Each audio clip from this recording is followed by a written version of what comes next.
কঠিন ব্যাপার, কারণ পড়াশোনা করছি আমি কেমিস্ট্রিতে অনার্স মাস্টার্স করছি, অনার্স মাস্টার্স শেষ করে আমি ডিএক্সএল শুরু করছি।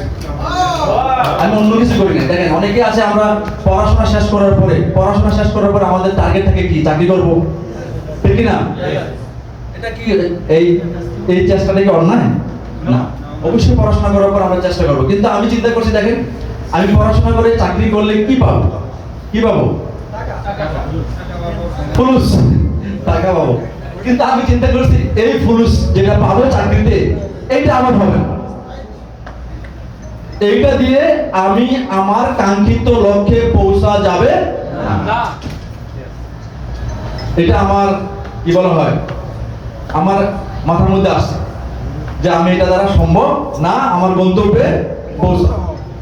যেই কারণে আমি বিশ্বাস করেন আমি একদিনের জন্য আমি চাকরি সার্চিং করি নাই।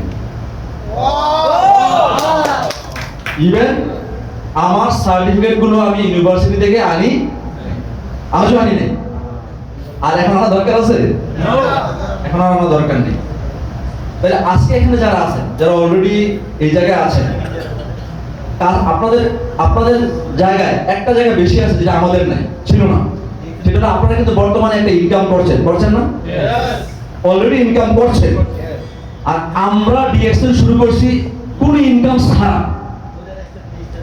এই সিদ্ধান্ত না কিন্তু কঠিন, ঠিক না? একদম জিরো। মানে যখন শুরু করছি ডিএক্সএল পাইছি মাত্র 120 টাকা, কিন্তু আপনি যখন ডিএক্সএল শুরু করে 120 টাকা পাবেন, কিন্তু আপনার স্যালারি আছে মিনিমাম 40,000, 50,000, 20,000, 30,000 আছে না? তাহলে আপনার কাছে 20,000 আছে, 30,000 আছে, 40,000 আছে, ডিএক্সএল দিয়ে 120 টাকা আসছে, তাই না? আর আমাদের কাছে ডিএক্সএল 120 টাকা আসছে, কিন্তু কি নাই? 40-50,000 টাকা নাই। তো ওই সিদ্ধান্ত নেওয়াটা কিন্তু কঠিন।